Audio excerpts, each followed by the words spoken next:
How's it going, ladies and gentlemen? My name is Noah Dodd. We're back here with another review and preview video. In this video, I'm going to be talking about a massive move my favorite team, the defending World Series champion Atlanta Braves, made yesterday, re-signing Austin Riley to a 10-year, $212 million contract extension with a club option for 2023. So, like I've done with some of my videos in the past, I'm going to first go over what my thoughts on the player himself, the contract situation for the Braves, and then the contract specifically as it pertains to Austin Riley. So let me get his stats up real quick here. I'll put it full screen so you guys can see it better, and I'll enlarge it a little bit. But Austin Riley, my first thoughts when I saw this contract, I absolutely love it. I think Riley's a phenomenal player. Didn't used to think that as well. When he first came up, it was kind of split reaction on him. A lot of people loved him. A lot of people didn't like him. I was kind of on the latter side of that. I thought he was a talented player, but he's very young and he struck out a lot. But I have to say, the past 2 years, Austin Riley has gone from, a prospect with just decent potential to becoming one of the elite third basemen in all of baseball. In fact, I think he was a bit unlucky that he plays in the National League with Nolan Arenado and Manny Machado, that he actually had to wait so long to go to the All-Star game, because the season he's had is phenomenal. Big part of us winning the World Series last year, obviously, he has a Silver Slugger award, and he now has made an All-Star game. And the key thing about this contract, which I'll get into a little bit later, it gets through 3 years of arbitration. He had arbitration through 2025. That's now gone with a 10-year deal. And he's producing at a career rate. And, at his age, he's only 25.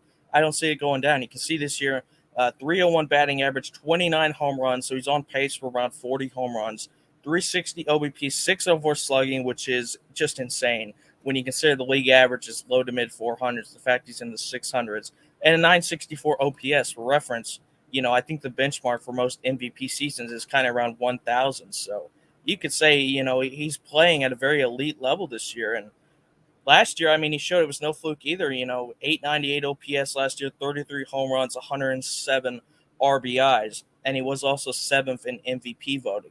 Now, the only thing I would say I really don't like about Austin Riley is what I mentioned earlier, his strikeouts. And he's gotten a little bit better at it, but it's still a big part of his game. You'd expect every four at bats up there, he's going to strike out once.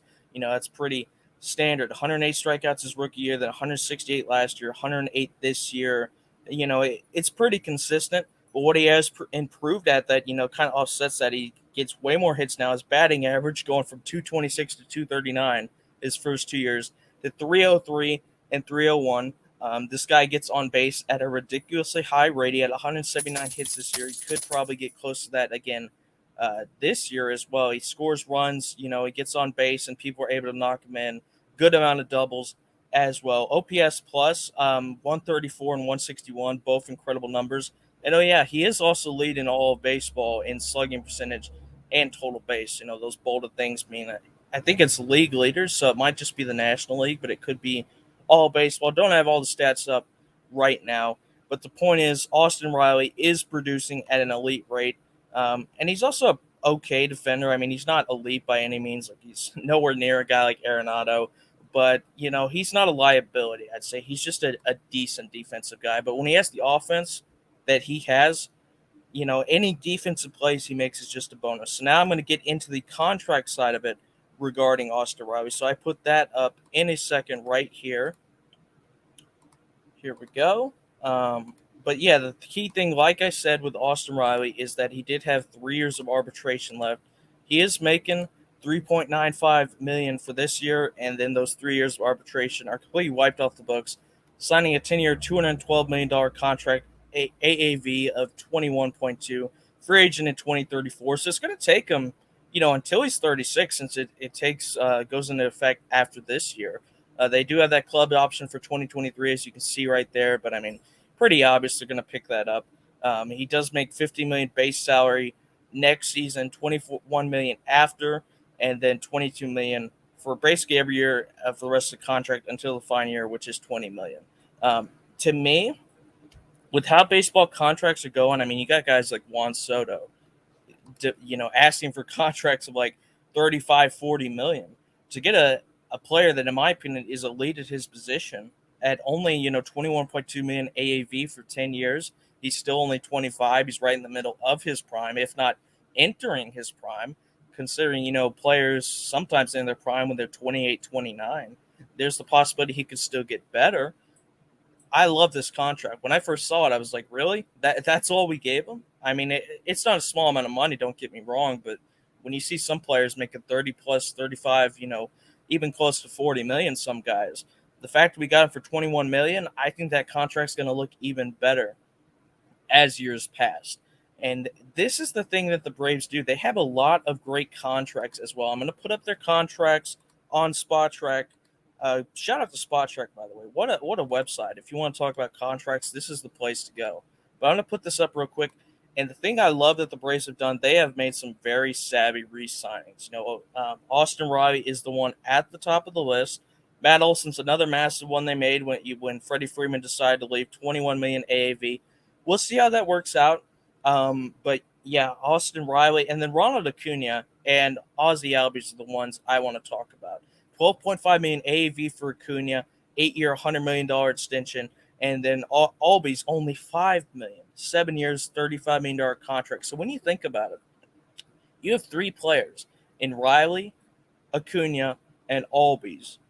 Combined AAV less than 40 million. Now, when you think about the fact that there are singular players in baseball that make around that AAV or even more, or are going to make more in the time these contracts are active, fantastic business by the Braves. Now, the only thing I would say is I would not blame Acuna or Albies if they want to renegotiate these contracts, because looking back, they were very young when they signed these contracts. They wanted the long-term security. Now looking at the production levels, and I know Albies is into this year, and when he was healthy, he wasn't great, but we know what he can do at his best. He is a phenomenal second baseman. Acuna is a great outfielder. I would expect them to want to renegotiate these contracts at some point, but the good thing for the Braves, the payroll has gone up a lot because they won the World Series. Think of all, the ticket sales, the merchandising, all the World Series champions, like the shirt I was wearing, stuff like that. Their payroll has skyrocketed. They can sign these guys, to new contracts if they want it. And I hope they do. I hope they give them what they want because, the fact is these are two key pieces of our team. And they're still only 24 and 25 respectively. Riley 25 as well now locked up. So, these are three potential building blocks for the foreseeable future for our team. So, whatever you can do to make them feel happy, that's great. Azuna, 4 years, $65 million. I hope they can find a way to dump that contract. I don't think they will because I don't think anyone will want him. And I don't blame them for that because he's not very good. And he also, I'm not getting into it, but he has some other stuff as well that would be a bit off-putting to people. So to me, great business by the Braves. Three of their best players and youngest players on the team locked up for the foreseeable future. They made some trades as well. They just traded, I saw, for Jake Odorizzi from the Houston Astros for Will Smith. All the best to Will Smith, massive part of us winning World Series. He has struggled this year, so we'll see what happens getting in Odorizzi. We also traded for Robbie Grossman, I believe, from the Detroit Tigers. So he'll probably be a platoon guy because he mashes lefties, so he'll go in our lefty lineup. But overall, final thoughts on the Austin Riley extension. Absolutely love the re-signing. I think the term is great. 21.2 million is not a lot at all. 10 years, takes him until he's 36. I'd expect, maybe the last couple years of that contract, he probably won't be producing at an elite level, but I mean, to get, a low value like that for the next few years when he's going to be in the absolute peak of his prime, and he's already what I would say, and I think most would agree, an elite third baseman. Absolutely love the deal. When I first saw it, I was like, wow, that is absolutely incredible. So once again, thank you to everyone for watching. And real quick, before I do get off here, because I did forget to mention it, want to give a quick shout out to all our social medias, mainly our YouTube channel. Make sure to subscribe at Review and Preview Sports. Leave a like, share with your friends, and hit that big red button and subscribe if you do enjoy our content. And some other social media. We have a Facebook page, Instagram, Twitter, Anchor, where our podcast is, and TikTok as well. So I'll let those scroll along the bottom as I do my outro here. But once again, thank you everyone for watching. Big A+, 2 thumbs up on the Austin Riley re-signing with the Atlanta Braves news. So once again, this has been me, Noah Dibler, here with Review and Preview. with another video. And I want to say thank you very much for watching, and I'll see you next time. Have a